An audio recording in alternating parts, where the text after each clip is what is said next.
Tahukah kalian, di Amerika, kasus terbesar kematian pada anak nomor 2 disebabkan oleh tenggelam. Mengapa bisa seperti itu?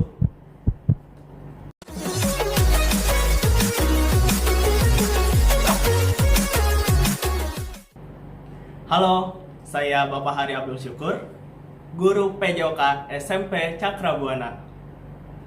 By the way, tadi Bapak di awal sudah menanyakan, mengapa kasus kematian terbesar pada anak kedua disebabkan oleh tenggelam? Ada yang tahu? Ya, benar sekali. Dikarenakan mereka belum bisa berenang.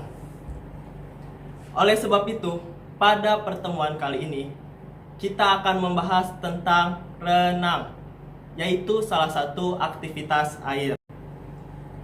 Dengan kita bisa berenang, kita dapat mencegah angka kematian pada anak karena tenggelam. Nah, itu juga merupakan tujuan pembelajaran kita pada hari ini, yaitu memahami dan mempraktikkan salah satu gaya pada cabang olahraga renang. Oke, untuk lebih jelasnya kita akan menyimak materi tentang renang berikut ini. Pada tahun 1800, pertama kali lomba renang diadakan di Eropa. Sementara untuk multi-event terbesar di dunia olahraga, yaitu Olimpiade, cabang olahraga renang, diselenggarakan pertama kali di Olimpiade Athena pada tahun 1896 untuk kategori putra. Sementara untuk kategori putri diselenggarakan pertama kali di Olimpiade Stockholm pada tahun 1912. Nah, untuk cabang olahraga renang sendiri pertama kali dilombakan menggunakan gaya dada dan dikenalkan gaya bebas oleh Richard Carfield pada tahun 1902. Untuk perlombaan di Indonesia sendiri diatur oleh induk organisasi. Induk organisasi renang dunia apakah FIFA atau FINA? Ada yang tahu? Ya, untuk FIFA itu induk olahraga, cabang olahraga sepak bola. Sementara untuk FINA adalah induk organisasi untuk cabang olahraga renang. Nah, untuk di Indonesia sendiri, olahraga renang memiliki induk organisasi yang bernama PRSI atau Persatuan Renang Seluruh Indonesia. Di dalam cabang olahraga renang ada 4 gaya pada renang. Apa sih gaya pada renang tersebut? Ada yang tahu nggak? Ya, kalau Bapak sendiri menyebutnya beda kupu. Apa sih Pak beda kupu? Yang pertama, B, gaya bebas. Yang kedua, da, gaya dada. Yang ketiga, ayo, tahu kan? Ya, benar sekali. Yang ketiga adalah ku, gaya kupu. Dan yang terakhir adalah gaya punggung. Nah, di antara keempat gaya tersebut, yang paling pertama kali digunakan adalah apa? Ayo, yang tadi sudah Bapak sebutkan di awal. Benar sekali, gaya dada. Oleh sebab itu, kita akan membahas tentang gaya dada pada pertemuan berikut ini. Untuk lebih jelasnya bisa dilihat pada gambar di samping ini. Di situ ada 3. Yang pertama tampak atas, yang kedua tampak samping, yang ketiga tampak depan. Nah, untuk tampak atas kalian bisa melihat bagaimana gerakan keseluruhan dari mulai lengan, pernafasan, dan kaki. Di situ untuk lengan. Untuk lengan sendiri, kalian ada 2 tahap. Yang pertama ada pull dan recovery. Pull, recovery. Jadi hanya 2 gerakan tersebut. pull, recovery. Nah, bagaimana sih Pak cara pengambilan nafas yang baik untuk gaya dada?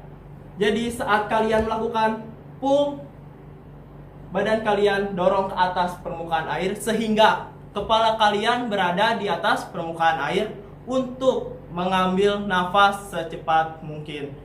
Saat kalian pull, naikkan kepala kalian dan ambillah nafas. Setelah itu recovery, masuk lagi kepala ke dalam air.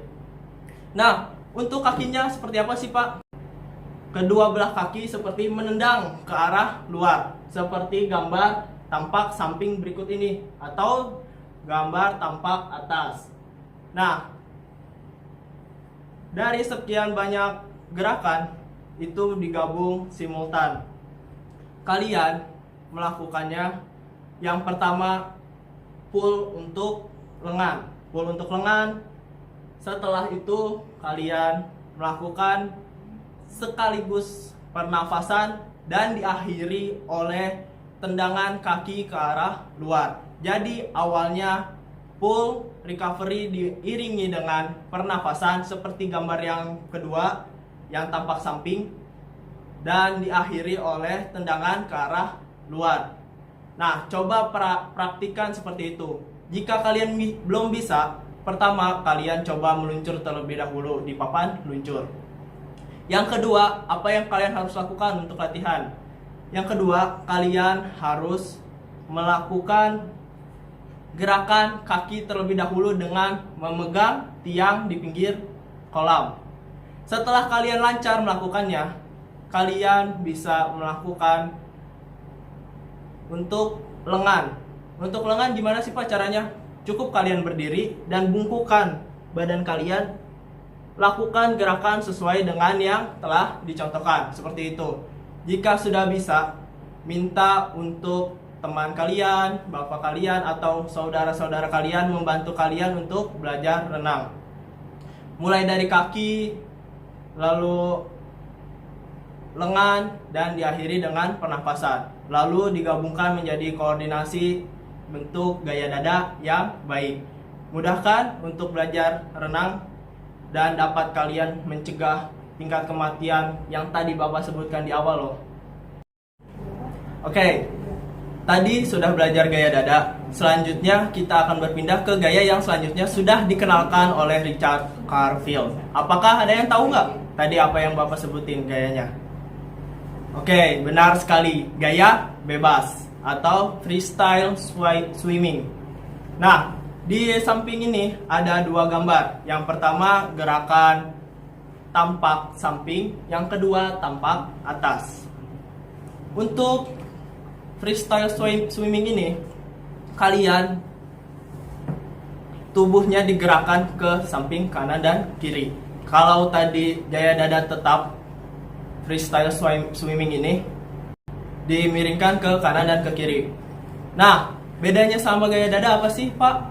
Nah, untuk gaya dada itu kan ada dua tadi tahapnya untuk lengan.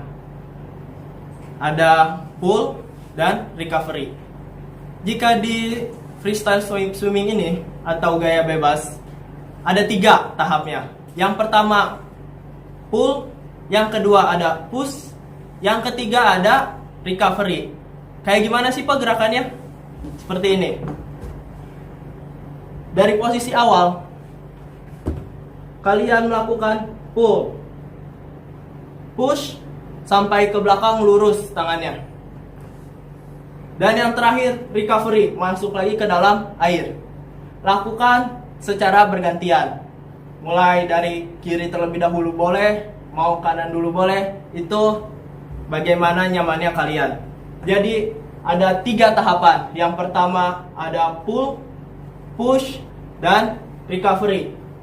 Pak, kan tadi gaya dada bersamaan pengambilan nafasnya. Untuk gaya bebas bagaimana sih Pak? Nah, untuk gaya bebas sendiri, pengambilan nafasnya sama seperti gaya dada, tapi bukan ke atas permukaan air. Cara pengambilan nafas untuk gaya bebas itu menengok ke kanan atau ke kiri. Momennya seperti apa sih Pak? Bisa dilihat di gambar samping ini. Jadi kalian saat melakukan push sampai dengan recovery, itu momen kalian untuk pengambilan nafas. Contoh, kalian melakukan gerakan lengan. Yang pertama, pull. Kalian belum mengambil nafas. Push, baru kalian tengokkan ke sebelah kiri. Jika tangan kiri yang sedang melakukan gerakan.